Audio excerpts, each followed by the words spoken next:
This is Our News, the weekend edition. And on the broadcast tonight, the opposition says workers' rights are being trampled on by the Minnis administration. Plus, the Prime Minister pays a visit to a special group of students. And later on, the Small Homes Repair Office opens in Abaco.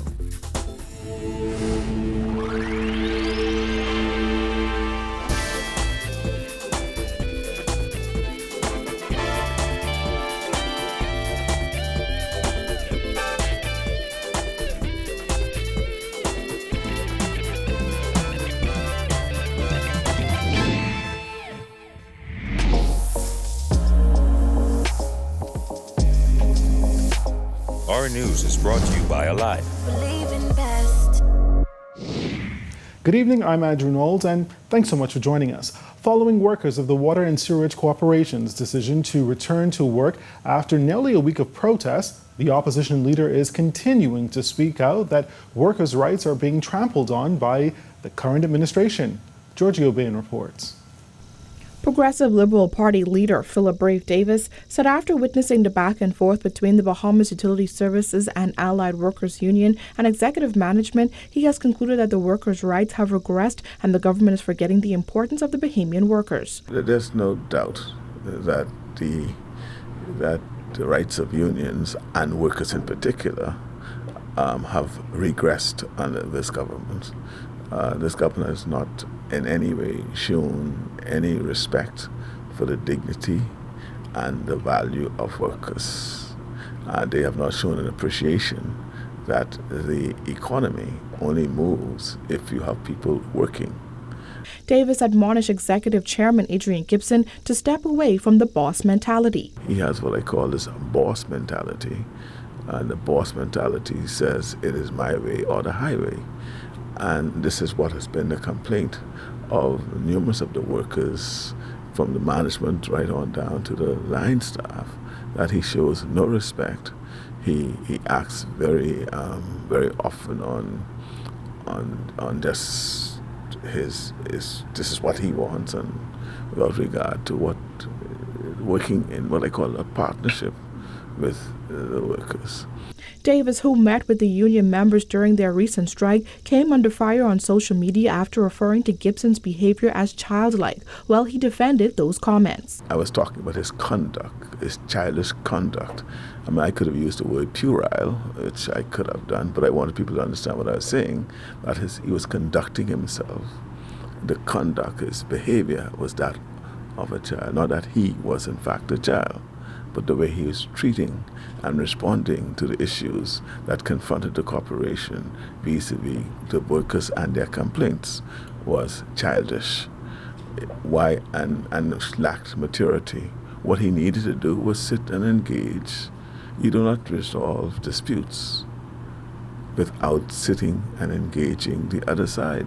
Davis said he is actually encouraged by the number of young people who have expressed an interest in representing the PLP in the next general election. I am heartened by the fact that the number of qualified, mature, and young people that have been seeking to become a part of our team for the next general election and who have become involved in our efforts to achieve our goals of rescuing the Bahamas. Reporting for Our News Weekend Edition, I'm Giorgio Bain. The country recording its latest traffic fatality. A male passenger is the victim. We're told a female was driving a Daihatsu Mira on East Bay Street around 4 a.m. Police say that's when she would have lost control of the car and collided into a tree. The male passenger was pronounced dead on the scene. As for the female driver, she was transported to hospital where she is listed in stable condition. Investigations continue. Meantime, police also investigating two separate incidents that's left 4 people nursing wounds in hospital. In the first incident, police say 2 men got into an argument shortly before 9 p.m. in the area of a bar on Lightbourne Avenue off Farrington Road. Well, that argument turned physical, with both males fighting and stabbing each other about the body. Both were taken to hospital where one is listed in critical condition while the other is in stable condition. Then in a separate incident, 2 men were shot just before 3 this morning in the area of Nassau Street and Cambridge Lane. Police are not providing much details on what occurred. We're told one of the men is in serious condition and the other is stable. Officers are appealing for the public's assistance in locating the persons responsible for this shooting. And a woman is in hospital tonight after she was attacked by 3 pit bulls. The incident occurred yesterday afternoon in Pinewood Gardens. The woman was walking to her vehicle when she was reportedly attacked and bitten about the body by the 3 dogs. She is now listed in stable but serious condition in hospital. As for the dog's owner, well, he was taken into custody and is assisting police with their investigations. The dogs were also taken into custody by animal control. In other news this evening, earlier this week, Health Minister Dr. Dwayne Sands revealed that the more than dozen Bahamians who were quarantined after returning from China in the midst of the coronavirus have been released. It was at the end of January when government implemented a 14-day quarantine for all Bahamians who were in China within a 20-day period from that point. Deputy Chief Medical Officer Dr. DeLon Brennan, while appearing as a guest on RTV's On the Record with host Jerome Sawyer, says the Bahamas was out of the gate very quickly in implementing measures from the virus spreading to the country. So the best information was that usually coronavirus's incubation period is about 14 days. Well, we don't know specifically about this one, so let's extend that a little bit to give ourselves a little bit of a buffer to protect the Bahamian people. And so that extension, while obviously it restricts more people from coming, that has an effect on tourism and commerce. If we get a case, we had to know that our effect on tourism and commerce would drop off even more significantly. So the protection was worth the risk that came along with, a few people not being allowed to come. And you saw more and more countries get on board. You saw other sister countries in the sub-region of the Caribbean. We helped to lead this way. Now, most people are using or used a 14 days because of the usual. So we're still trailblazing when it comes to the length of time, but just putting in a restriction from the beginning, we were trailblazing that way anyway, and a lot of people have followed us into that foray. And later on, we were almost congratulated for using the methods that we had available to us to make sure we protected the Bahamian people. And to date, we have not had any particular issues. Government spent roughly $80,000 to quarantine those Bahamians returning from China. Dr. Brennan says the quarantine was necessary in order to protect the entire Bahamian population. So the best way to do that is to make sure that, yes, you can come home, but the minute you get to Bahamian soil, we're going to put you in a protective situation whereby we make sure we check on you, we take care of, all your needs. And so we put you in an isolated facility whereby it's only you. The only people you interact with are healthcare providers, so they come by and they check on you. You are provide meals and all that. We provide 3 meals a day. It's not a bad gig. It is not a bad gig at all. So you get 3 meals a day. You have access to the internet. You can watch TV. It's like for some people, a 14-day vacation. And just in case you're wondering, Dr. Brennan says you cannot refuse to be quarantined. There are laws. There are the health laws themselves. There's a quarantine act that we have in the Bahamas. And so what we were doing was using the current laws that we have to make sure we protected. So there were very few instances where we needed to really quote the law or use law enforcement or peace officers in order to enact that. Most people, again, were very happy about it. And once we explained to them the need for it, they really did comply without too much of an issue. Students in Barbados given a personal thank you by Prime Minister Dr. Hubert Minnis this week while at the CARICOM Heads of Government meeting in Bridgetown after he saw firsthand the hard work put into raising monies for school children displaced by the hurricane. Jerome Sawyer reports. It's one of the more unlikely places to find high school students, but CARICOM leaders and delegates hosted a group of Bayesian school children at the official opening of the intersessional meeting in Bridgetown this week. They weren't there merely as observers, though. Many of them are part of a nationwide effort to raise money for school children here displaced by Hurricane Dorian and catching the admiration of Prime Minister Dr. Hubert Minnis. I would thank those students and be assured that their names will be ranked throughout the Bahamas and throughout all the schools within the Bahamas. Naomi Cambridge, a student of Queen's College in Barbados who received special mention from Prime Minister Minnis, says she felt compelled to do something after she was so touched by media reports and images. You couldn't just sit idly by and do anything. It just felt wrong. And we know that the Bahamas is so close to us and they're like family to us in the whole CARICOM region. So we decided that it would be best to try and see if we could do anything that we could to help. So we honestly didn't think that it would get this much publicity. We just wanted to raise any money that we could in the schools and stuff to see if we could help as much as we could. And that help included appeals during school assemblies and even lunch breaks. I gathered a few of my friends and we decided to go around the school and ask some of the students for money and whatnot and go up on the stage and just educate our students about what the initiative was and what it means to us and how close they are to us and how they're like family to us, so why we should raise money. The kids took it a step further and put on a Dorian relief fundraiser.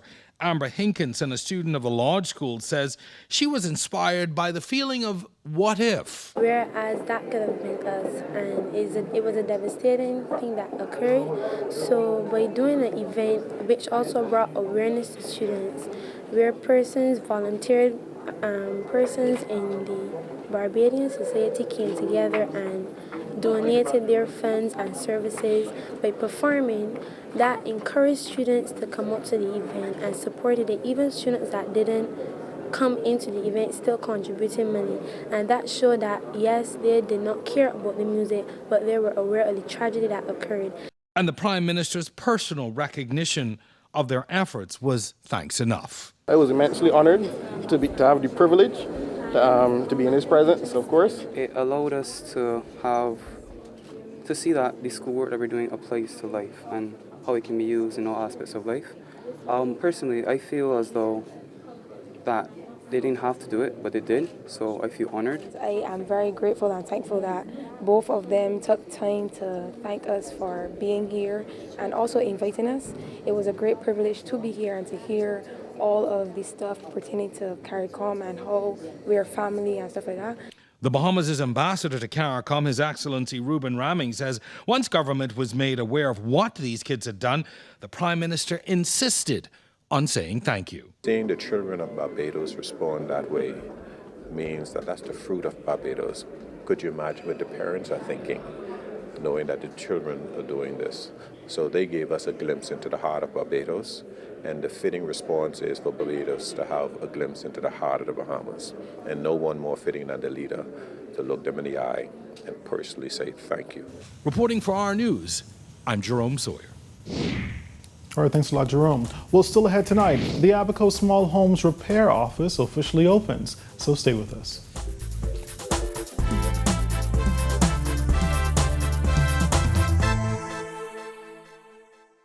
Phone is good. Internet is good. TV is good. But why just pick one thing when you can have everything with Tria? Only $99 a month gets you phone, internet, and cable. That's everything you need for $99 a month. Ask for Tria. Call 601-2200 or email residentialsales@cablebahamas.com. Rev, you and us together.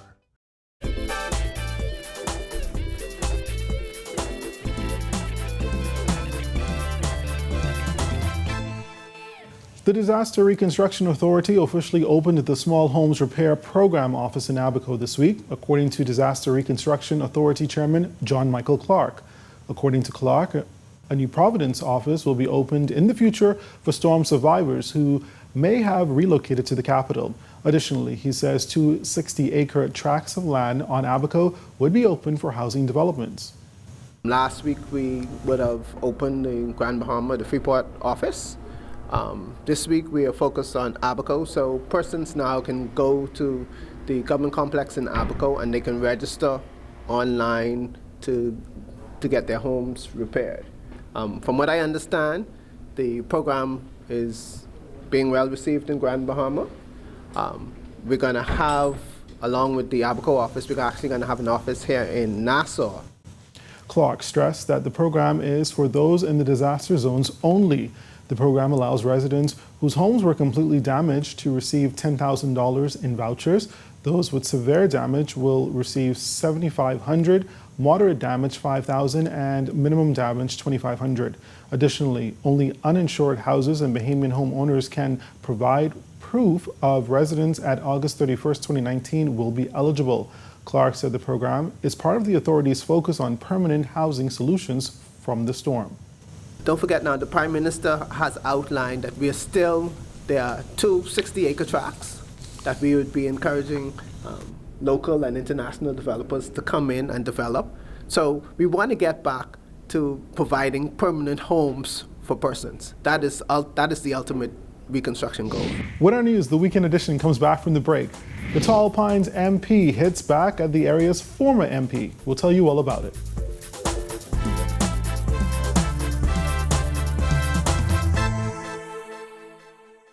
Phone is good. Internet is good. TV is good. But why just pick one thing when you can have everything with Tria? Only $99 a month gets you phone, internet, and cable. That's everything you need for $99 a month. Ask for Tria. Call 601-2200 or email residentialsales@cablebahamas.com. Rev, you and us together.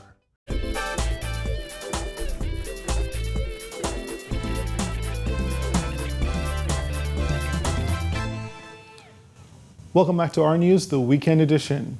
Tall Pines MP Don Saunders is firing back at former Progressive Liberal Party Member of Parliament who recently predicted he would win his former seat back from the newbie MP.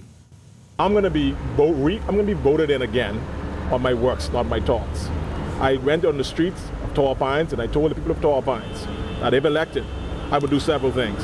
I would work, fight, and ensure that the landfill is addressed. We have ticked that box. Saunders was responding to comments Miller made to the Tribune newspaper this week. The former Tall Pines MP said he is certain he can win the seat by at least 500 votes in the 2022 general election, even if he wasn't on the PLP's ticket. Miller insisted his prospects are just as good under any party affiliation as they are being an independent candidate. But Saunders had a much different view. I don't care if he runs with the PLP and I don't care if he runs independently.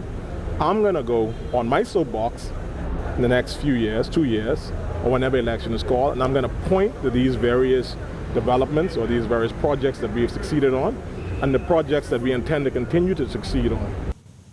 Saunders went on to insist that he believes younger candidates are needed in politics. Well, up next, enhancing internal controls at the Treasury Department. So stay with us.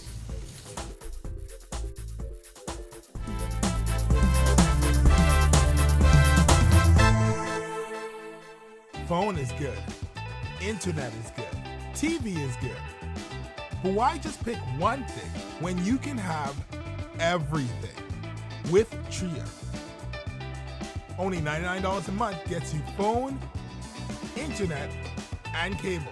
That's everything you need for $99 a month. Ask for Tria. Call 601-2200 or email residentialsales@cablebahamas.com. Rev, you and us together.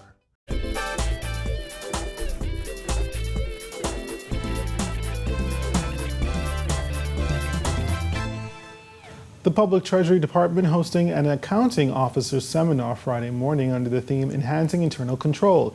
Treasurer Mary Mitchell said more staff is needed at the Treasury Department to enhance the internal controls systems.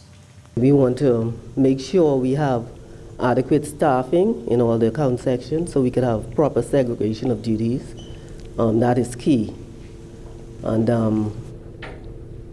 then we want to ensure that all of our accounting staff adhere to all the policies and procedures that we have in place, and all that is a part of internal controls, adhering to all the policies, procedures, and the laws that we have in place.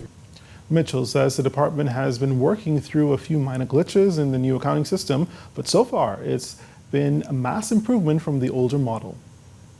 What we actually have done over the last year, effective July of 2019, we upgraded our financial management system So it's a more enhanced version of the old model, and it has more features. It's more user-friendly. We move from the green screen to the more user-friendly screen, and it has more features.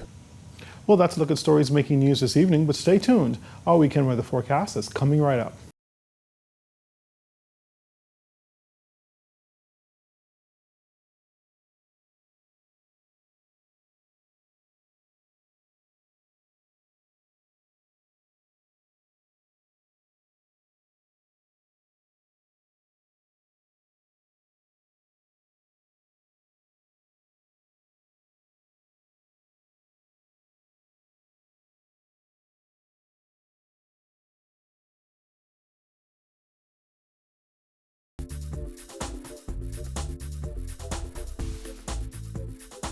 And that's going to do it for us on a Saturday night. I'm Andrew Knowles. For all of us here at Our News, thank you for watching and good night.